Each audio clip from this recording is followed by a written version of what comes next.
And this is a Fox News alert. Welcome to the special edition of Hannity. Now, since the day that President Trump was elected, the media, the left in this country, they have been trying to convince you, the American people, that President Trump colluded with the Russians in order to win the election. We have been telling you there is no evidence, and tonight we have proof. There is still no evidence. Now, today, the special counsel, Robert Mueller, indicted 13 Russian nationals, 3 Russian companies for engaging in information warfare against the United States and interfering in the 2016 election.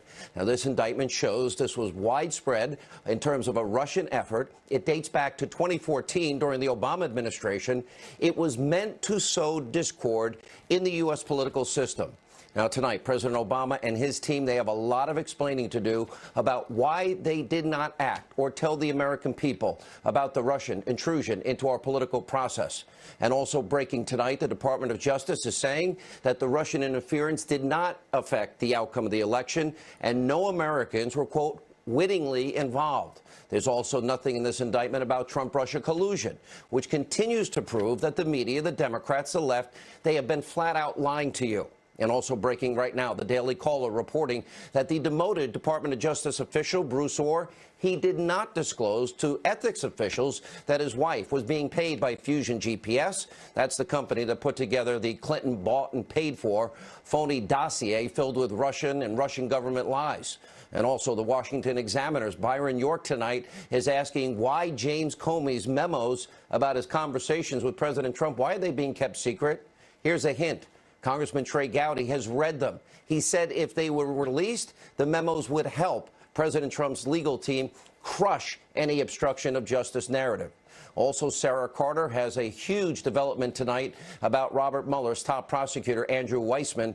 Sarah exposes some very disturbing, unethical behavior by Mr. Weissman. We have that and so much more in our breaking news Friday night opening monologue.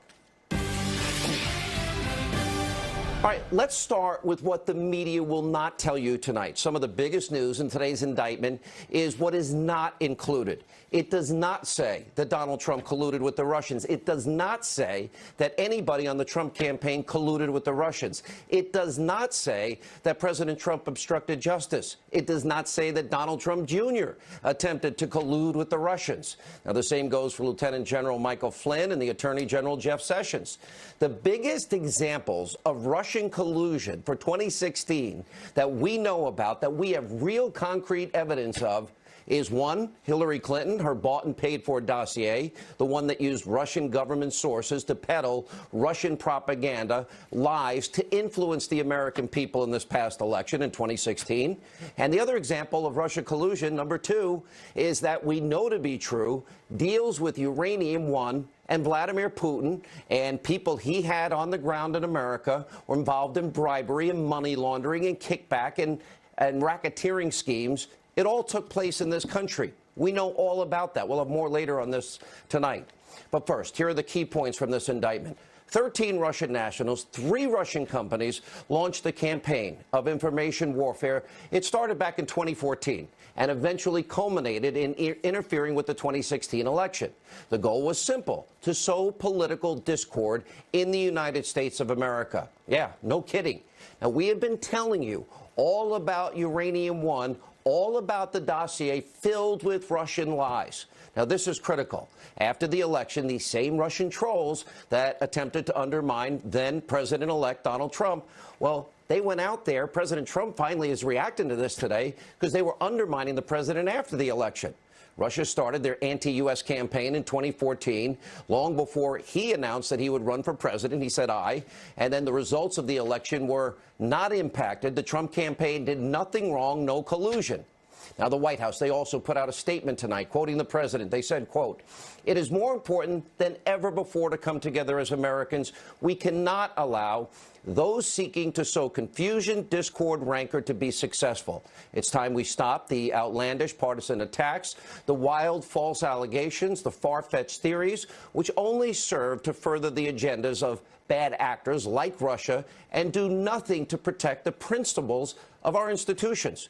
We must unite as Americans to protect the integrity of our democracy, our elections." Now, what this indictment shows is nothing short of a sophisticated effort by the Russians to gain influence in America. Now, we have been telling you this about Vladimir Putin, about Russian operatives, about how they've been involved in sophisticated schemes. We have been going back to as early as 2009.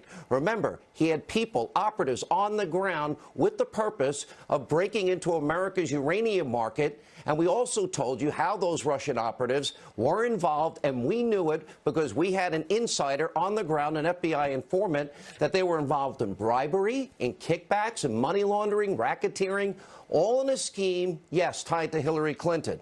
Now, that's the deal with the Clinton State Department and the Obama administration.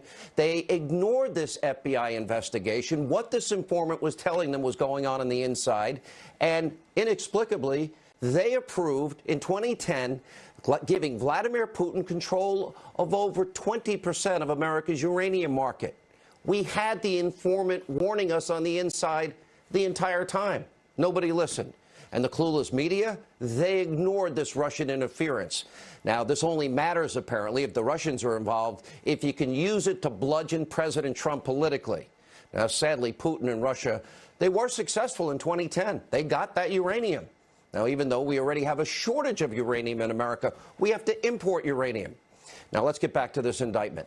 It lays out allegations that begin in 2014, where Russian nationals, they were working together with a troll farm located in St. Petersburg, Russia, trying to influence the election. Why wouldn't they after they got uranium?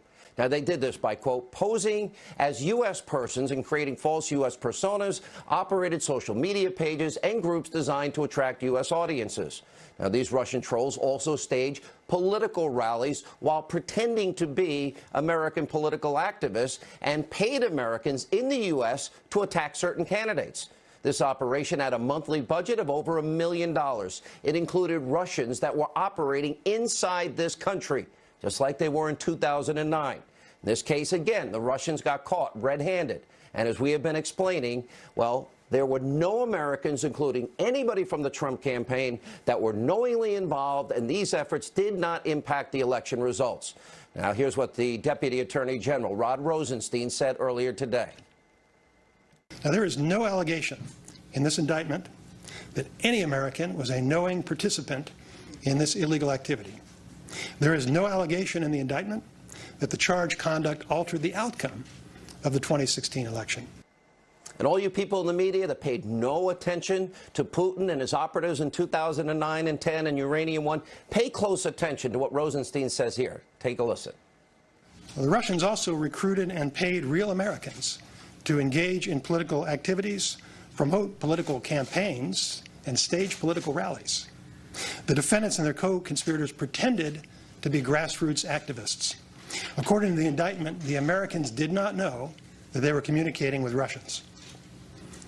After the election, the defendants allegedly staged rallies to support the president-elect while simultaneously staging rallies to protest his election. For example, the defendants organized one rally to support the president-elect and another rally to oppose him, both in New York on the same day. Both in New York the same day. So the Russians were actually organizing rallies and engaging in political activities for both campaigns. And after the election, they were seeking to undermine then-President-elect Donald Trump. Here's how the indictment lays it out. Quote, in or around November 2016, defendants and their co-conspirators organized a rally in New York through one organization, controlled groups designed to show your support for President-elect Donald Trump, held on or about November 12, 2016. At the exact same time, defendants and their co-conspirators, through another organization-controlled group, they organized a rally also in New York called Trump is Not My President, held on or about November 12, 2016. Now, similarly, defendants and their co-conspirators organized a rally entitled Charlotte Against Trump in Charlotte, North Carolina, held on or about November 19, 2016. So this wasn't as one-sided as the media is trying to make this out to be. In fact, this indictment continues to prove that the media has been wrong and lying to the American people. No evidence for over a year now, pushing their bizarre conspiracy theories about Trump, Russia collusion, that with no evidence is non-existent. You may remember a lot of this. A dizzying 24 hours in the Russia investigation, no longer just inching toward the president. This morning, it is more like careening. I think this is a potentially more dangerous situation than Watergate, and we're at a very dangerous moment. And that's because we are looking at the possibility that the President of the United States and those around him during an election campaign colluded with a hostile foreign power to undermine the basis of our democracy. Donald Trump is afraid. A political hurricane is out there at sea for him. We'll call it Hurricane Vladimir, if you will, the whole Russian thing. This is evidence of willingness to commit collusion. There's outright treason. I mean, there is no question that what he is doing is giving aid and comfort to the enemy. Tom Friedman said the election hacking is at the caliber of a Pearl Harbor or a 9/11. Do you agree with that? I completely agree with that. Donald Trump now sits at the threshold of impeachment. It's been over a year of these types of comments without any evidence. Facts obviously don't matter to the fake news media. No evidence of collusion, and this indictment says that no American, no member of the Trump campaign wittingly tried to help the Russians. Now, I know a lot of people are shocked by this indictment, and there was a gigantic collective gasp from liberals, the mainstream media, when this news came out earlier today. Why is anybody surprised? That's my question. Russian election interference, it goes back decades. And as we have been reporting, an FBI informant that is now talking to 3 separate congressional committees in just the last couple of weeks, well, he discovered back in 2009, undercover for 6 years, all told in his life 30 years, but he noticed in 2009 it was an informant with the FBI about a plan that Vladimir Putin had to corner America's uranium market. This all started in 2009. Then he discovered there was bribery, kickbacks, money laundering, racketeering, and other types of extortion going on. The FBI, then run by Robert Mueller, they were being informed every step of the way, and they did nothing. Robert Mueller has some questions to answer. And this informant is also saying Russia paid millions to a lobbying firm, all in an attempt to influence then-Secretary of State Hillary Clinton. That company, APCO Worldwide, they deny the allegations. Now, this Putin-led operation back in 2009, nobody in the media is telling you, started over years before, a year and a half before, the CFIUS board. That's 9 Obama federal agencies, including Hillary at Secretary of State, Eric Holder at Justice, approved the sale of Uranium One. And key players involved in that decision, they should have known all of this was going on, but they approved it anyway. And the real question is, knowing all of this, knowing Putin's efforts in 2009, and knowing we didn't have enough uranium in America, why would CFIUS and all these agencies and the Obama administration, why did they allow Russia, a hostile foreign entity, to take control of 20% of our uranium, the foundational material to make nuclear weapons? And we're supposed to be surprised at today's indictments? Now, here's the other aspect of all of this the left, the corrupt media will never tell you about. The Russian influence campaign, all right, this that they told you about today goes back to 2014. Where the hell was the Obama administration? What did they do then to stop this? Now, remember, NBC News reported after the election the Obama administration didn't do more to stop Russia because they thought Hillary was going to win. That's NBC. So, in other words, it sounds like the Obama administration, they were complicit in this. They dropped the ball, and they were definitely, in this case, more warning signs you can shake a stick at.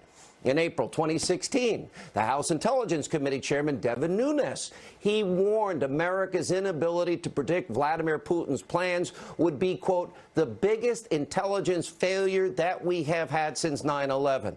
How right, sadly, he was. Now, Barack Obama needs to tell you, the American people, what he knew and when he knew it. Maybe Obama didn't take the Russian threat seriously. Remember back during the 2012 election, during a debate, he was mocking Mitt Romney. Mitt Romney was warning about the Russian threat. Take a look. Governor Romney, I'm glad that you recognize that al-Qaeda is a threat, because a few months ago, when you were asked what's the biggest geopolitical threat facing America, you said Russia. Not al-Qaeda, you said Russia. And the 1980s are now calling to ask for their foreign policy back because, the Cold War's been over for 20 years. Yeah, a year later, Putin has people bribing, extorting, money laundering, all in America to get involved in our uranium markets. Given what we know now, President Obama hit the top members of his administration. They owe you an explanation. Hillary owes you an explanation, because what this did is a dereliction of duty. They failed to stop a major national security threat. We did reach out to Obama's office for comment. Shockingly, we haven't heard back. And another example of Russian collusion, of course, is the Clinton bought and paid for dossier filled with Russian and Russian government lies and propaganda. Now, Hillary Clinton and the DNC, they shelled out, what, over $12 million to fund this salacious and, of course, unverified dossier that was later used as the bulk of information to get a FISA warrant to spy on the Trump campaign. The same dossier, the Republican memos found that the FBI used to lie in that FISA court to get that warrant to spy on a member of the Trump campaign. The FBI, Fusion GPS, nobody verified what was in the dossier. To this day, we haven't proven a thing in that dossier. And we now know that the bulk of that FISA application was made up of a political hit piece document put together by a former British spy, Christopher Steele, using Russian government sources, and some of Hillary's best friend as sources. Now, also breaking this hour, a lot of developments tonight as it relates to the case of Bruce and Nellie Orr. Now, we first reported on this husband and wife duo after it was discovered that Bruce Orr, remember the high-ranking Justice Department official, remember he passed on the anti-Trump Steele dossier. He gave it to the FBI. It was his wife, Nellie, working for Fusion GPS on the dossier. And according to a report in the Daily Caller, Bruce Orr, he attempted to hide now his wife's involvement with Fusion GPS by not disclosing on required legal ethic forms that Nellie Orr was being paid by Fusion GPS. Instead, Orr listed his wife as a cybersecurity analyst and did not disclose Fusion GPS in any way. But that's not all. According to the report, Bruce Orr, quote, did not obtain a conflict of interest waiver from his superiors at the Justice Department. So was Bruce Orr intentionally covering up his wife's involvement with Fusion GPS and that Russian dossier? And given that intentionally falsifying government ethics documents can result in jail time, is Mueller's investigation? Are they going to charge Bruce Orr? Don't hold your breath. Now, also tonight, new information about James Comey's memos. Byron York, Washington Examiner, points out a very interesting article with the headline, "Why are the Comey memos secret?" Now, Byron York is reporting that in July of 2017, the FBI did allow lawmakers to see the memo about Comey's version of conversations that he had with President Trump, later leaked to the professor that leaked to the FBI that led to Robert Mueller. But anyway, the FBI made sure the information in these memos was severely restricted. Why would that be? Now, Comey testified under oath that he gave the memos to that friend. They leaked it to the New York Times in the hopes that Robert Mueller would be appointed a special counsel. It happened. Now, you would think that if those memos were so explosive and so damning and so damaging and proved obstruction of justice, which we keep hearing about, like Comey and the media and the Democrats are all claiming, that why don't we release the memos? But they're keeping them secret for a reason. Take a look at how Congressman Trey Gowdy, South Carolina, described the memos back in December. The obstruction of justice, remember, that started being discussed when Comey had these memos that he said he made. I've read the memos. I've read every one of Comey's memos. They would be defense exhibit A in an obstruction of justice case, not prosecution exhibit, defense exhibit A. If Comey felt obstructed, he did a masterful job of keeping it out of any of his memos. Defense Exhibit A. So the entire so-called scandal with the memo created by Comey, perpetrated by Democrats and the left-wing media complicit with the Democrats, it's absolutely a farce. It's a mere political tactic. It's been used to damage President Trump and undermine his presidency. Now, all the Comey memos should be released. What are they hiding? Now, also tonight, while today's indictment showed that Mueller is conducting serious work in the ongoing Russia investigation, which, by the way, nobody should be surprised about, there are still deeply concerning issues surrounding the team of liberal anti-Trump partisan investigators that Mueller tapped to lead his probe. Now, this includes Mueller's top prosecutor, Andrew Weissmann, or as the New York Times calls him, Mueller's pit bull. Now, for months, we've been reporting on Weissmann's generous donations to Democratic political campaigns, including thousands to President Obama. The Wall Street Journal had revealed that Weissmann actually attended the 2016 election night victory party for Hillary Clinton. And you can't forget that Weissmann actually praised then acting Attorney General Sally Yates for defying President Trump's travel ban after she was fired. Now, aside from Weissman's clear political bias, the longtime prosecutor has also been accused of employing aggressive, sketchy prosecutorial tactics, which led to the imprisonment of 4 innocent Merrill Lynch executives. That case was ultimately overturned by the Fifth Circuit Court of Appeals. And Weissman's aggressive prosecutions also led to the downfall of the accounting giant Arthur Andersen. Tens of thousands of people lost their jobs. And by the way, the Supreme Court, they overturned him again, 9-0 in that case. And we also have a brand new damning report tonight. Sarah Carter, who will join us in a minute, detailing even more misconduct, including a 1997 case about Andrew Weissman he was officially reprimanded by the judge for withholding evidence when he failed to disclose that a witness on behalf of the prosecution was also working for years as an FBI informant. This is in an organized crime case. In a memorandum, the judge reportedly described Weissman's conduct as, quote, myopic withholding of information, reprehensible and subject, perhaps, to appropriate disciplinary measures. Oh, that's the guy Mueller hired? Ultimately, no such measures were taken. Weissman's name was retroactively wiped from the complaint, and after a Weissman ally fought to remove his name. And more recently, Weissman was reported to the Department of Justice Inspector General and the Senate Judiciary Committee for, quote, corrupt legal practices. In fact, civil rights attorney David Schoen, he called for Weissman to be investigated for this alleged past misconduct. We did reach out to the special counsel's office for comments on Sarah's reporting. Shockingly, they don't answer our calls. The sum of all of this is this. The big news today, zero evidence, again, a year plus, no evidence that Trump, his campaign, colluded in any way, shape, matter, or form. We have been telling you this for over a year. Show us the evidence. We want to see it. Now it's time for the Democrats and the media to finally start telling the truth to you, the American people, about the situation. And that means to tell you about real collusion as it relates to Uranium One in 2009, as it relates to why would you ever allow Putin and his operatives to get away with that, and number two, as it relates to the bought and paid for phony dossier that was all designed to manipulate the American people. Tonight, we have comprehensive analysis. Sarah Carter, Greg Jarrett, Dr. Gorka, Judge Deneen Pirro, and much more on this busy special edition Hannity Breaking News Night. Hannity is brought to you by Alka-Seltzer Plus Maximum Strength Liquid Gels. All right, as we continue, joining us now with reaction to tonight's opening monologue, Fox News contributor, investigative reporter Sarah Carter, Fox News legal analyst Greg Jarrett, former deputy assistant to the president, Fox News national security strategist Sebastian Gorka. All right, Greg, I'll just let you respond to everything today. And the only thing I'm going to say is the only thing shocking to me is that anybody is shocked because we have been telling everybody about Russia's work, influence, dirty deeds in this country now for a long time, and the rest of the media has been literally ignoring the biggest story in their life if they could open their eyes. You know, this shouldn't come as a surprise to anybody who has read the DNI report that came out a year ago in January, in which they detail over the course of decades the Russians and before them the Soviets' efforts to sow discord and disruption and chaos in democracies, especially America. Why? They're an authoritarian government. They hate democracies. But you could hear the collective groan today across the nation among Democrats and the liberal media. They were so disappointed that when Rosenstein stepped to the podium, he said not a word about Trump-Russian collusion. You know, the FBI's been at it for a year and a half. They found not a shred of it.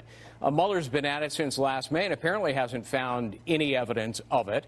But don't be surprised by what happened today. This doesn't mean that Mueller is shifting away from Trump. No. His eyes are squarely on Donald Trump. If they can't find evidence of collusion, Mueller will likely try to pursue a case of obstruction, which right, but doesn't listen to what Trey apply. Gowdy said. Let's see the Comey memos. He said Exhibit A for the defense. Yeah. Exculpatory. Release them. I'm sure it's absolutely exculpatory because at the time Comey was writing them, he didn't envision being fired. He's an arrogant guy, and it never occurred to him that he would be, although he certainly deserved to be. All right, Sarah, at the end of the day, the Russians actually campaigned for and against Donald Trump in this whole thing. That's what an irony. They wanted to sow discord, just like I guess they were able to manipulate America and the Obama administration to get 20% of our uranium, which everyone else ignores. Well, this is what they do. This is the Russians' modus operandi, and anybody who works in intelligence understands this. I think that this will go beyond. Look, this 16-count indictment revealed that they were doing this back in 2014 as far as our election system. But I think what we're going to discover is that the dossier was also part of their disinformation campaign, and that the Russians worked diligently to pass disinformation to Christopher Steele. They were utilizing Fusion GPS. And guess what, Sean? The media, journalists and mainstream media, American media, actually fed into this campaign, and they were unwittingly being used by the Russians over the past year. And that's really a shame, because that's something they should have been investigating from the beginning. This is how Russians do this. I mean, they were very successful at it. TikTok, there's a lot more to come about how they were manipulated, how they were engaged with the Clinton campaign. Dr. Gorka, I think my favorite is the day they had a pro-Trump rally that they organized and an anti-Trump rally in the same city on the same day. That speaks volumes. That's what they do. That's what they do. They disrupt other people's democracies. But let's be clear what happened today, Sean. Today, 13 Russians were indicted and 3 legal entities. Nothing's going to happen with that because they're Russians and they're over there and we can't extradite them. I've got a tip for Robert Mueller. Some other people messed with our elections and they're right here in America. There's Hillary Clinton. There's the DNC. There's Fusion GPS. And there's Hillary's lawyer. They messed with the election. They stole the candidacy from Bernie Sanders, and then they gave false information to a FISA court. So, Mr. Mueller, if you want to actually put some people in prison, start with the Americans that perverted our election here in America. Well said. And not only that, the damage to the Bureau and to the Bureau's reputation, that people within the FBI, now we know, we've seen clear evidence of that. Peter Strzok, Lisa Page, Andrew McCabe, others, James Baker, the general counsel, that there were people clearly within the FBI who had an agenda, and that was not their role. This is, not the Politburo. This is not Russia, and that appears to be how it was being run. Well, wait a minute. You mean McCabe and Comey and Strzok and Loretta Lynch and Page, just to name a few? You mean they had an agenda? You mean they exonerated Hillary? I can't wait for the IG report to come out.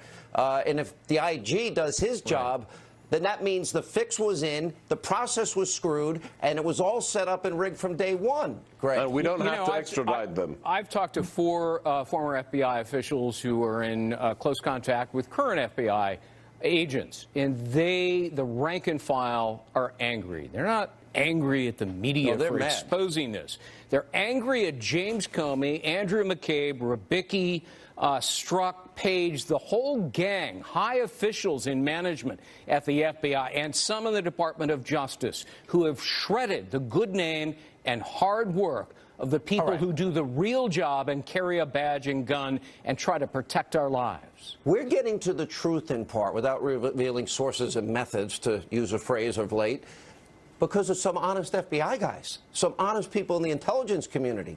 Sarah, I know who our sources are in some cases. Dr. Gorka, as you look at this and we see, where do you think this Mueller is going? I see a guy that is blind in his ambition, that has hired a team of DNC, Obama, Hillary sycophants, anti-Trump activists that are like on a mission to destroy this president. Don't forget one thing. Robert Mueller, escorted by his bosom buddy, Rod Rosenstein, went to the White House to interview for the job of director of the FBI with President Donald Trump. He failed. He didn't get the interview. The next day, Rod makes him special prosecutor, special counsel. Don't you think he's got an agenda? Absolutely. This is revenge for Robert Mueller, but we can't let him pervert justice like everybody else on the 7th floor.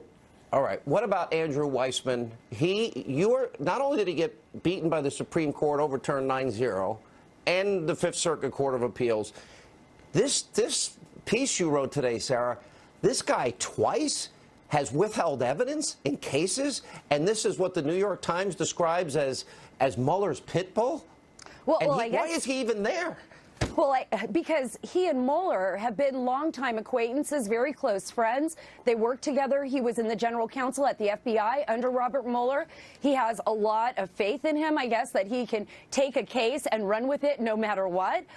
You'd have to ask, Special Counsel Mueller, why? Because if you look back to 1997 and he was directly reprimanded and then his name was withdrawn from that reprimand, I mean, he was going to be reported to the bar. Not only did he not inform the jury that, the person that he had up there, the witness, was an informant for the FBI. He also had an FBI agent that was apparently dirty and who was indicted later for murders. I want Robert Mueller to explain to America how a guy that withheld evidence in 2 cases and lost 9-0 in the Supreme Court, sent people to jail for a year, overturned by the Fifth Circuit, why was he ever appointed to be his pit bull?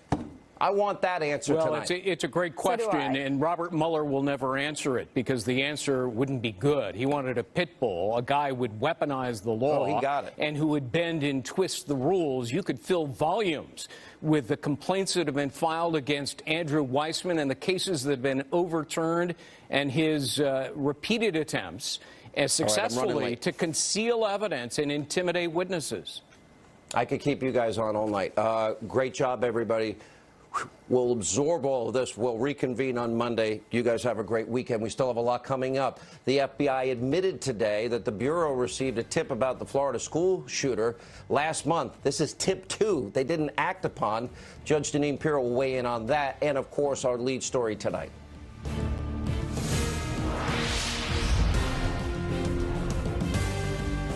Some of us went fashion for the runway, and some of us... All right, as we continue the special edition of Hannity, following those horrific shootings at that Florida high school on Wednesday, law enforcement reminded the public that if you see something, say something. But today it was revealed that last month the FBI failed to act on such a tip. According to a statement from the FBI, a person close to Nicholas Cruz contacted the Bureau's tip line in January 5th, and provided, quote, information about Cruz's gun ownership, a desire to kill people, erratic behavior, and disturbing social media posts, as well as the potential of him conducting a school shooting. Following the tip, the FBI failed to investigate this information. The FBI director, Christopher Wray, responded to the news saying, quote, I am committed to getting to the bottom of what happened in this particular matter, as well as reviewing our processes for responding to information that we received from the public. The Florida governor, Rick Scott, is now calling on Director Wray to resign. The Attorney General has ordered an immediate review of the process at the Department of Justice and the FBI, and Marco Rubio is asking for the same. Here with reaction, the host of Justice, Judge Jeanine Pirro. I understand everybody's busy. I understand that mistakes can be made. This costs lives. There's no other way to put it. Sean, this is beyond the pale. Look, when I was a DA, I worked with the FBI. Let me tell you something about the FBI. What we're seeing now in the segments that you just completed about, investigating the Russian collusion and creating documents for warrants that are not legitimate.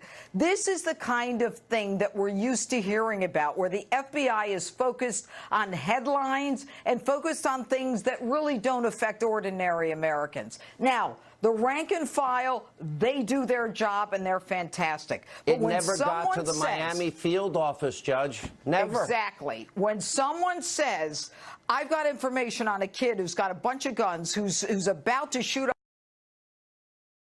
I don't care if you're the FBI or from Podunk, you put on your instincts and your antennas and you say, let me try to find out who Nicolas Cage is. Sean, how many people with the name Cruz have the first name Nicholas? How many people with the name Cruz had Nicholas that's spelled with a K? There are 13 in the whole nation. I had a database as a DA. I could get this information. And the FBI was too... Look, Sean. But remember, you had the other guy, too, that actually got a screenshot of him saying, I want to be a professional school shooter. Right, and the person in Louisiana didn't bother to do anything. They didn't have the wherewithal as a real cop to figure out what you've got to do. The complaint in January is a perfect example of what happens in the FBI. They do not link up with local law enforcement. Sean, I know it. I've seen it for 30 years. That's why we had 9/11. Let me ask you this. The FBI didn't talk to the CIA, and then we have 3,000 people dead. The FBI should focus on what their job is and what they should be doing as opposed to looking for headlines. Let's go to today's news, today's indictment. I think that annoys me more than anything else is people are like, well, the Russians tried to influence the election. Well, we've been telling everybody about what the Russians did with Uranium One. We've been talking about Hillary's bought and paid for dossier. Nobody in the media is covering any of those stories. We have evidence and facts in those cases, and we knew about Facebook. We knew about Google. We've known this.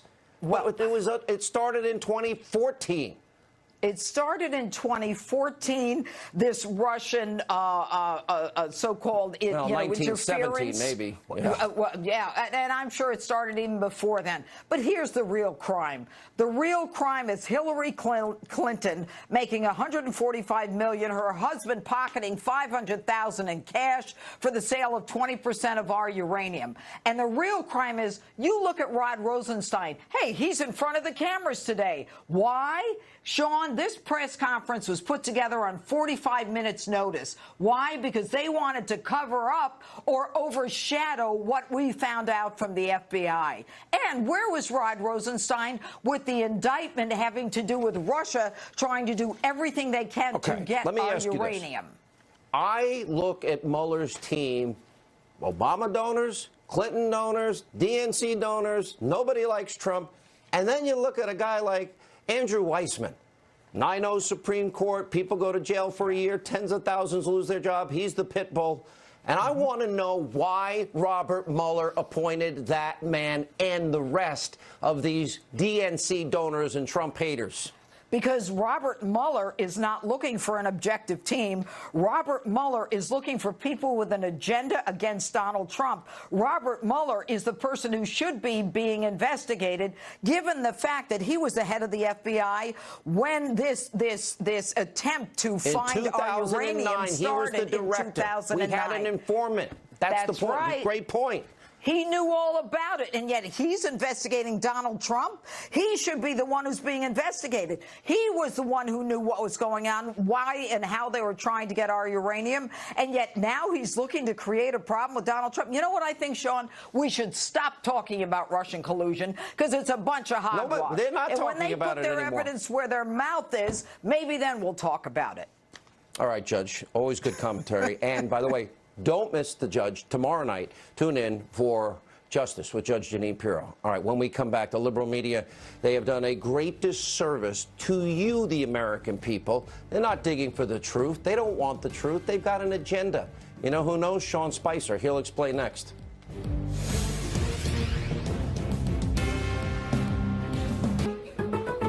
Heartburn. No one burns on my watch.